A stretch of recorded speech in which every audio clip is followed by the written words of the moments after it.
नमस्कार। हेलो।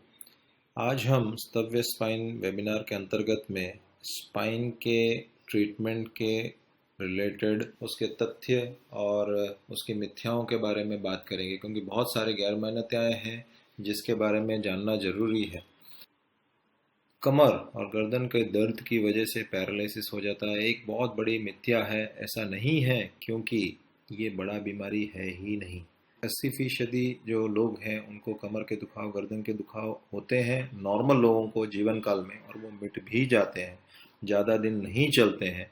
और ज़्यादातर कारण जो होता है वो मांसपेशियों की कमजोरी, कोई खिंचाव, कुछ एक्सरसाइज के अभाव, अपने शरीर की देखरेख न रख पाने की वजह से, या कभी कभी साइकोलॉजिकल चीज़ों के बारे कारण भी कमर के गर्दन के दुखाव होते हैं।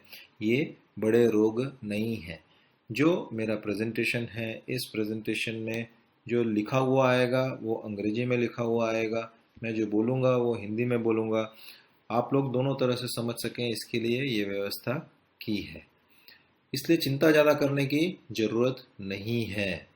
और कभी भी कमर या गर्दन से हुई परेशानी की वजह से कभी पूर्ण लकवा होने की संभावना मात्र 0.1% है। ये बहुत कम कहलाता है और इससे घबराने की कोई ज़रूरत नहीं है। तो पैरालिसिस के चांसेस बहुत कम होते हैं, लेकिन छोटे छोटे रोगों के लिए भी लोग इतने ज़्यादा परेशान हो जाते हैं कि नए नए अलग अलग तरीके के उसके सॉल्यूशंस निकालने की कोशिश करते हैं। नए तरह के बेड्स हैं, कुर्सियां हैं, इंटरनेट में तो सब कुछ आजकल मिलता है, और सब चीज़ देख के अपने को यही लगता है कि यही चीज़ से मेरा कमर का और गर्दन का दुखाव मिट सकेगा। ऐसा बिल्कुल नहीं है।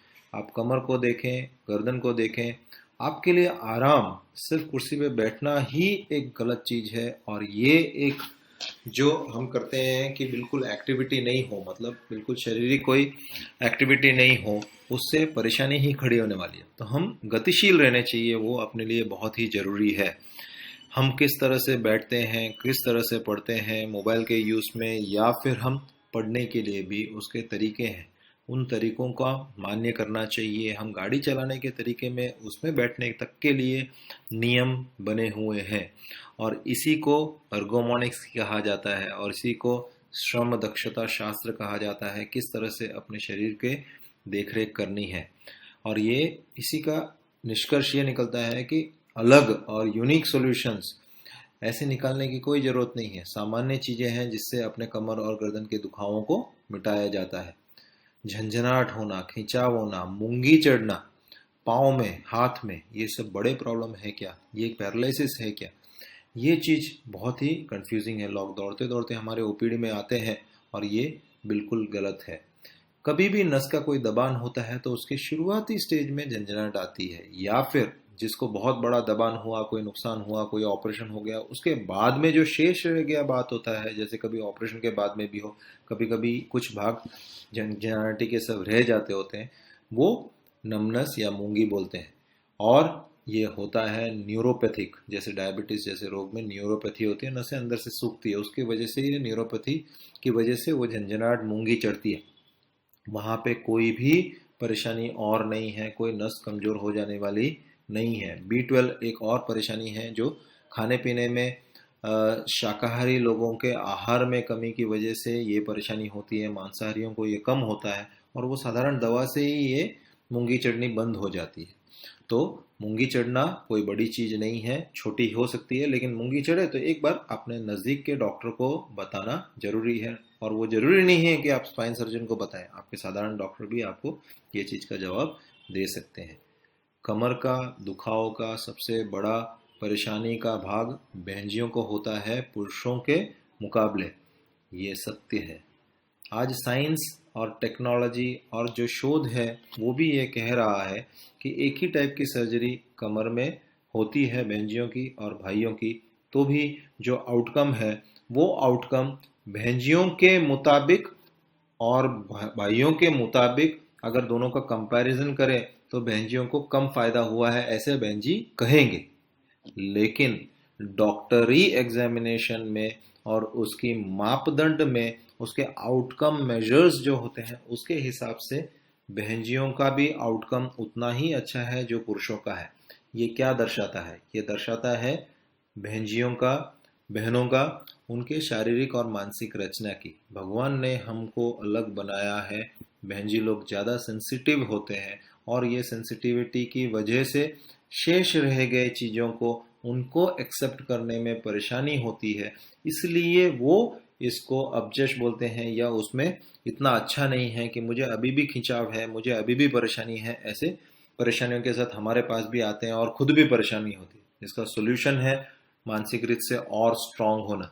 यही एक चीज है, भगवान ने हर तरह से, भगवान ने बहनों को बहुत स्ट्रांग बनाया है, फीमेल्स को बहुत स्ट्रांग बनाया है, जेनेटिक्स से, सब चीज़ों से। लेकिन ये जो भावनात्मक बात है, जो उनका स्ट्रेंथ भी है, और उसी तरह से ये उनका वीकनेस भी कुछ बन जाता है, जिसमें अपने को आभास कराता है। और ये झंझनाटी और खिंचाव सबके आभास बहनों को ज़्यादा रहता है।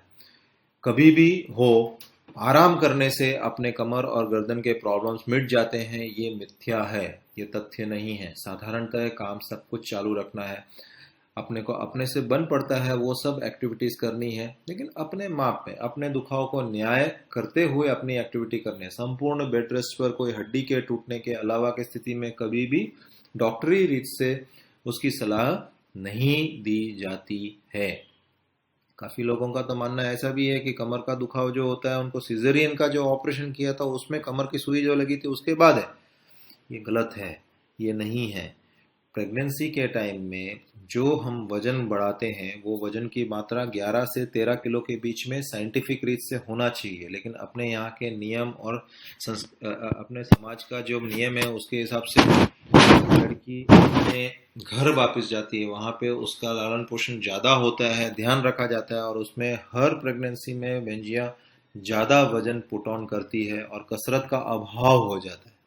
इस संजोगों में मांसपेशियां और ज़्यादा वीक होती है, और ये जो वजन जो गेन किया है वो जीवन भर शरीर के साथ चलता है। यहीं पे बहनजियों को समझना है, प्रेगनेंसी के दरमियान में करने वाली अलग तरह की कसरतें हैं जिसको नियमित करने की ज़रूरत है। उसी तरह से अनअपेक्षित वजन को बढ़ाना अपने शरीर के लिए हानिकारक हो सकता है, इसलिए वो चीज़ नहीं करना है।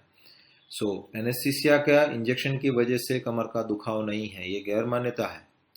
अभी तो और चीज़ें नया लोगों को जागरूकता आ गई है कि नहीं, एक्सरसाइज करेंगे, योगा करेंगे, जुम्बा डांस करेंगे, एरोबिक्स करेंगे, लाफ्टर क्लब ज्वाइन करेंगे तो आपके कमर का दुखाव, गर्दन का दुखाव सब चला ही जाएगा। ऐसा बिल्कुल नहीं है। समझने लायक बात है कि ये लोग जो कसरत कर रहे हैं ये सब आप देख के नहीं कर सकते हैं। इन लोगों ने बचपन से एक आदत डाली है, एक प्रैक्टिस की है। जो रामदेव बाबा कर सकते हैं वो आप नहीं कर सकते हो, वो उनकी प्रैक्टिस है, उसकी वजह से है। तो टीवी में, योगा में, एरोबिक्स सब में जो दिखाया जाता है कसरत, उसको करके अपने लिए नई परेशानी नहीं खड़ी करनी है। अपने डॉक्टर के सलाह के हिसाब से माप में और उम्र को न्याय देना है। हमारे तो यहाँ पे कितनी बार होता है कि कोई कसरत के शिविर में जाने के बाद में दर्दियों की संख्या बढ़ जाती है, क्योंकि उन्होंने पहली बार कसरत इतने सालों में एक बार की हो तो नया परेशानी खड़ा ही होने वाला है। तो ये चीज़ों को समझ के ही अपने को नीति नियम में छोटे उम्र से कसरत अपने नीति नियम में डालते जाते हैं तो वो अपने को फायदाजनक होता है। लेकिन ज़्यादा कसरत या 45, 50, 60 उम्र के बाद में नई कसरतों की शुरुआत बिल्कुल गंभीर रीत से परेशानियां खड़ी कर सकती है। वजन का बढ़ना दवाइयों के लेने की वजह से, काफ़ी लोग बोलते हैं वजन बढ़ता है, कोई भी दवाई से वजन नहीं बढ़ता है। लेकिन कुछ दवाओं के साथ में शरीर में पानी की मात्रा इकट्ठी होती है। पानी, ये एक वजह है जिसकी वजह से हमको आभास होता है कि वजन बढ़ा है। दूसरी एक और चीज, हमारे शरीर के दुखाव या कुछ रोग की वजह से लोगों का आराम करने का मात्रा बढ़ जाता है और आहार जो है उसी तरह से रहता है या उससे भी बढ़ जाता है, क्योंकि घर पे सब लोग सलाह देते हैं ये खाओ, वो खाओ, ऐसा खाओ, इससे आपको मिट जाएगा। तो आपका आहार का लेने की मात्रा बढ़ जाती है, वो कारण है वजन बढ़ने का। आपका साधारण दवाओं से नहीं बढ़ता है वजन। खूंद, आपको याद हो तो अपनी कुब्जा है जो कृष्ण ने सीधा किया था, उसी के बारे में हम बात कर रहे हैं। ऐसे जो रोग होते हैं उसमें दर्दी हमारे पास 15-20 साल की उम्र में पहुंचता है। मान्यता ऐसा है कि इसका तो इलाज ही लेट उम्र में होना चाहिए। जैसे कि एक ये मैं फैमिली बता रहा हूँ, एक फैमिली है, मदर है जो बीच में खड़ी है और उसके दोनों साइड में कुब्जा वाले बच्चे ही खड़े हैं। एक की उम्र जो है कम तिरछी है, उसकी उम्र जो है वो उम्र सिर्फ 12 साल 11 साल है, और ये दूसरी पूरी तरह से टेढ़ी हुई है, उसकी उम्र 25 साल है। 25 साल वाले का उम्र टाइम पे ना कराने के वजह से उसकी कुब्जाई इतनी ज्यादा बढ़ गई है, और कम कुब्जाई वाली लड़की का मैंने ऑपरेशन किया, उसको सीधा किया, वो अभी तक ठीक है। इसके ऑपरेशन के अभी ऑलरेडी 6-7 साल हो गए हैं। राजस्थान की एक फैमिली थी, तो इस तरह से तो वो अच्छी हो गई। ये छोटी बच्ची के अच्छे होने के बाद इनकी मदर ने बोला कि ये बड़े को सीधा कर सकते हो क्या आप? तो मैंने उस समय स्थिर ना बोल दिया, एकदम बिल्कुल ना बोल दिया। कारण क्या है कि इनको मैं सीधा करने के लिए जाऊं तो उसमें ऑपरेशन के जोखिम बहुत बढ़ जाते हैं, क्योंकि वो ऑलरेडी 25 साल के ऊपर की उम्र की उनकी हो चुकी है, और वो इतना ज्यादा कुरूपे उनके कमर हो चुका है कि उसको सीधा करने से भी वो पूर्ण सीधा नहीं हो सकता है। तो इसलिए बहुत जरूरी है कि टाइमली आप डॉक्टरी ओपिनियन ले सकें। जैसे कि ये वाले हैं, ये कमर पूरा का पूरा मुड़ा हुआ है, आपके लेफ्ट साइड में देखोगे तो पूरी कमर मुड़ी हुई है। बच्चे का फोटो देखो, ऑपरेशन से पहले देखो लेफ्ट साइड में, और राइट साइड में आप देखो तो कमर पूरी सीधी हो गई। तो ये सब ऑपरेशन का जश मिलता है, फायदा मिलता है, लेकिन टाइमली आपको डिसीजंस लेना बहुत जरूरी है। पैनिक करके एकदम से लास्ट मोमेंट में दौड़ के जाके ऑपरेशन के लिए या इलाज के लिए ज्यादा अपेक्षा रखना गलत बात है। इसी तरह से एक गैर मान्यता है कि कमर की सर्जरियां सिर्फ न्यूरो सर्जन को करना चाहिए। इसमें बात से हम सहमत नहीं है। न्यूरो सर्जन भी कमर के ऑपरेशन कर सकते हैं, ऑर्थोपेडिक सर्जन भी कमर के ऑपरेशन कर सकते हैं। दोनों की ट्रेनिंग में काफी अंतर है। हमारा जो ऑपरेशन करने का जो ट्रेनिंग है वो हड्डियों से रिलेटेड है, गद्दियों से रिलेटेड है और स्थिरता से रिलेटेड है, और हमारे को मेडिकल काउंसिल ऑफ इंडिया की रिकग्निशन है कि हम ये सब सर्जरियां कर सकते हैं। उसी तरह से इस कमर के अंदर से जाने वाली जो नसें हैं, जो वायरिंग है, वो नसों को काट के करने के ऑपरेशंस में न्यूरोसर्जन्स की निपुणता ज्यादा है, और ट्यूमर्स में, इन्फेक्शंस में उनका ऑपरेशन करने का तरीका और उनकी निपुणता ज्यादा होती है। उसी तरह से ब्रेन की सर्जरी भी वही करते हैं। तो स्पाइन सर्जरी में दोनों ऑपरेशन आते हैं, मड़कों की गद्दियों की ऑपरेशन भी आती है और नसों के ऑपरेशन भी आते हैं। नसों के ऑपरेशन में न्यूरोसर्जन ज्यादा निपुण है, इसीलिए एक स्पाइन सर्जन, न्यूरोसर्जन और ऑर्थो सर्जन दोनों के मिश्रण से बना हुआ होना चाहिए। तब ही एक हॉस्पिटल है जहां पे ऑर्थोपेडिक सर्जन, स्पाइन सर्जन सब साथ में काम करते हैं, और हमारे स्पाइन सर्जन, हम लोग सब स्पाइन सर्जन हैं, साथ में हमारा न्यूरोसर्जन भी हमारे साथ में होते हैं। जब कभी नस को काट के ऑपरेशन करने की जरूरत होती है, उनकी हाजिरी रहती है। तो इस तरह से ये एक टीम वर्क है। स्पाइन की फिजियोथेरेपी, हार्डवेयर के साथ ट्रीटमेंट, तांत्रिक विद्याओं से ट्रीटमेंट, ये सब भी लोग कराते हैं, लेकिन ये नहीं करना चाहिए। फिजियोथेरेपी डॉक्टरी सलाह के बाद बिल्कुल करना चाहिए, लेकिन कुछ रोगों के लिए फिजियोथेरेपी करने से भी रोग बढ़ जाता है, हार्डवेयर के ट्रीटमेंट करने से भी बढ़ जाता है। इसीलिए पहले आपके स्पाइन के डॉक्टर को मिलिए, उसके बाद फिजियोथेरेपिस्ट के पास जाइए, और हार्डवेयर का ट्रीटमेंट बिल्कुल उसको खंडित करिए। स्क्रू प्लेट जो शरीर में लगाने की जरूरत पड़ती है कमर के ऑपरेशन में, ये नहीं लगाना चाहिए, बिल्कुल नहीं। कभी लगाने की जब जरूरत पड़ती है तो लगाना ही पड़ता है, जब कमर की अस्थिरता, कोई इन्फेक्शन, हड्डी के टूटने की वजह से, या उम्र के घसारे, या जो खूंद है जो कुब्जा जैसा कमर कर देता है, उन केसेस में हमको स्क्रू प्लेट लगाना पड़ता है, और उससे फायदा ज्यादा होता है, तभी उसको लगाया जाता है। जो स्क्रू लगाए जाते हैं उसको रिमूव करने की जरूरत, निकालने की जरूरत नहीं होती है। काफी लोग बोलते हैं कि निकालना है क्या, नहीं, इसको निकालने की जरूरत नहीं पड़ती है, बहुत ही कम संजोगों में इसको निकाला जाता है। ये स्क्रू प्लेट के साथ एमआरआई नहीं हो सकती है, ये एक अलग मिथ्या है, बट ऐसा बिल्कुल नहीं है। आज की तारीख में सारे सर्जरीज जो होते हैं वो टाइटेनियम इम्प्लांट के साथ में होता है, और वो एमआरआई कंपैटिबल होता है, उसमें वापस एमआरआई में डाला जा सकता है। इसीलिए वो चिंता दिमाग में से निकाल देना जरूरी है। कमर की सर्जरी के बाद, एक सर्जरी के बाद दूसरी सर्जरी, दूसरी के बाद तीसरी आने के बहुत चांसेस है, और उसमें 100% फर्क नहीं पड़ता है। इसका जवाब हाँ भी है और ना भी है। ना किस लिए है? ना इसलिए है क्योंकि कमर का जिस भाग का ऑपरेशन होता है वही भाग वापस परेशान कर सके, उसकी संभावनाएं कम होती हैं। खास करके जब स्क्रू प्लेट सब लगाया जाता है, उस भाग में से परेशानी और वापस होने के चांसेस बहुत कम होते हैं। लेकिन जहां स्क्रू प्लेट सब नहीं लगाए गए हैं, या फिर वापस शरीर के उस भाग में जहाँ पे घसारा और उम्र और बढ़ते जाने वाला है, जिसका ऑपरेशन हमने नहीं किया है, वो सब जगह पे वापस गद्दी का खिसकना हो सकता है। घसारा उम्र की वजह से चलते ही रहने वाला है, हड्डियां उम्र के साथ कमजोर होते ही रहने वाली है। और यही चीज लोग समझते नहीं है कि कमर का ऑपरेशन मतलब गद्दियां, काफी सारी गद्दियां हैं, काफी सारे मड़के हैं, उनमें से किन मड़के का ऑपरेशन हो चुका है वो लोगों को नहीं पता है। और इसमें ही वो समझते हैं कि वापस कमर का ऑपरेशन आ गया।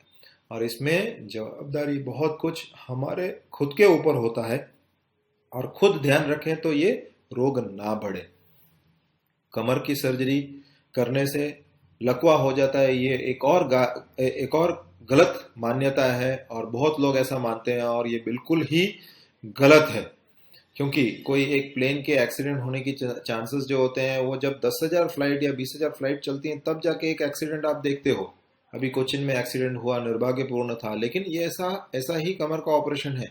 कोई ऑपरेशन में नस कट जाएगा तो ये ऑपरेशन कभी होता ही नहीं। लेकिन लकवे के रोग होते हैं जिसमें रिकवरी ऑपरेशन करने के बावजूद नहीं आते हैं। वो दर्दियों की वजह से या फिर हड्डी के टूटने की वजह से कभी लकवा हो गया हो और उसकी स्थिरता के लिए ऑपरेशन किया गया हो, जिसमें दर्दी को हमने ऑलरेडी कह दिया होता है कि आपकी नस रिकवर नहीं होगी, आपके स्थिरता के लिए और बिठाने के लिए और रिहैबिलिटेशन के लिए आपका ऑपरेशन किया जा रहा है, उस दर्दी में पांव की रिकवरी अपेक्षित नहीं है।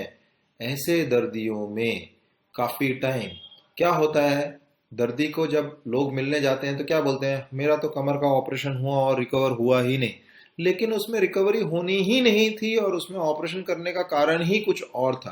तो दर्दी की असमझ की वजह से या उनको मिलने वालों के असमझ की वजह से ऐसी मिथ्याएं बहुत फैल जाती हैं। बहुत ही कम रोग ऐसे होते हैं जिसके ऑपरेशन के बाद लकवा हो जाए, ऐसा बहुत कम परसेंटेजेस दर्दी में होता है।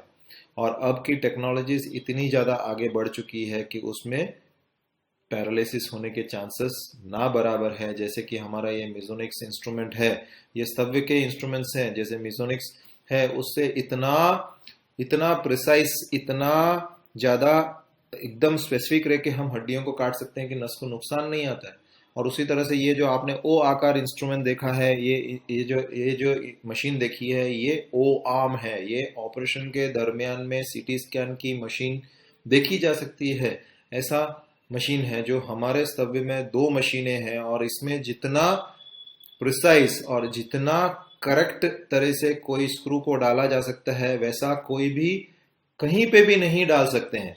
और ये दोनों मशीनें गुजरात में सिर्फ हमारे हॉस्पिटल में है, और इसका भरपूर फायदा हमारे दर्दियों को ऑपरेशन के फायदे के रूप में भी मिलता है।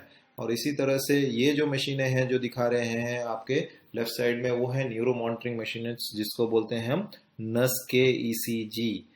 वो मशीनों से नस को कोई भी नुकसान हो रहा है, होने से पहले वो हमको आगाह कर देता है, और उस तरह से करने वाली सर्जरियों में और ज्यादा ध्यानपूर्वक करने के लिए वो हमको करेक्ट कर देता है। ये सब आधुनिक से आधुनिक टेक्नोलॉजी है जो स्तव्य के रिजल्ट को और ज्यादा मजबूत कर रहा है, स्पाइन सर्जरी के रिजल्ट्स को और ज्यादा अच्छा दे रहा है। स्पाइन के ऑपरेशन के बाद में रिकवरी का टाइम बहुत ज्यादा लगता है। ये एक और गैर मान्यता है जो है, और ये बिल्कुल गलत है। काफी सर्जरीज में, ज्यादातर सर्जरीज में हम ऑपरेशन के दूसरे ही दिन दर्दी को खड़ा कर देते हैं। बाईपास की सर्जरी, कार्डियक सर्जरी की जाती थी, उसी तरह से वो कार्डियक सर्जरी 70 के दशक में जब तक था, तब तक सब कार्डियक सर्जरी ही ज्यादा होती थी। लेकिन आपको पता हो तो एंजियोप्लास्टी के आ जाने के बाद में 60 से 70% कार्डियक बाईपास ओपन सर्जरियां बंद हो गई हैं। और एंजियोप्लास्टी सबको पता है कि आज दाखिल हुए उसी दिन छुट्टी मिल जाती है, इतनी छोटी वो प्रोसीजर है। इसी तरह से एंडोस्कोपिक सर्जरी भी स्पाइन में होती है, जिसमें बैंडेड जैसा पट्टी लगा के हम दर्दी को उसी दिन चलते हुए छुट्टी दे सकते हैं। इस तरह का ऑपरेशन भी आज की तारीख में पॉसिबल है, जिसमें एनेस्थीसिया नहीं दिया जाता है। और ये सब बहुत ही आधुनिक टाइप की सर्जरीज हैं। और क्या एंडोस्कोपिक सर्जरी ही होती है स्पाइन में? नहीं। आज की तारीख में भी सभी स्पाइन हॉस्पिटल में भी या दूसरे अस्पताल में भी ओपन सर्जरी होती है, मिनिमली इन्वेजिव सर्जरी होती है, माइक्रोस्कोप से भी हम सर्जरी करते हैं, हम एंडोस्कोप से भी सर्जरी करते हैं। सभी ऑपरेशन एंडोस्कोप से नहीं होता है, और जहां खोलने की जरूरत पड़ती है आज की तारीख में भी खोल के ही ऑपरेशन किया जाता है। स्टेम सेल थेरेपी एक और चीज है जिसके बारे में लोग बहुत डिमांड करते हैं, जिनको लकवा है या कुछ मिटाने के लिए कि नहीं भाई ये स्टेम सेल कर दो तो आपका सारा रोग मिट जाएगा। बिल्कुल मिथ्या है। स्टेम सेल आज की तारीख में भी सिर्फ शोध और रिसर्च के रूप में ट्रीट किया जाता है, वो ट्रीटमेंट नहीं है। वो आज की तारीख में भी रिसर्च में ही है। आज भी आईसीएमआर ने ये बोला हुआ है, हमारे स्पाइन सोसाइटीज ने ये बोला हुआ है कि ये इलाज के लिए नहीं है। लोगों को इसमें पैसा खर्च करके कराने की बिल्कुल जरूरत नहीं है, ये सिर्फ रिसर्च में ही है। And doctor can cure your black and neck problems, नहीं, ये गलत है। डॉक्टर नहीं क्योर कर रहा है, डॉक्टर सिर्फ सलाह दे रहा है, समझा रहा है।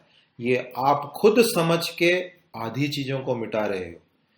ये सब मैसेज के साथ में मैं ऐसा मानता हूं कि आप जागृत हुए हैं अपने हेल्थ की तरफ, और आपको आपकी कमर की तरफ और ज़्यादा अच्छी तरह से आप ध्यान रख पाओ।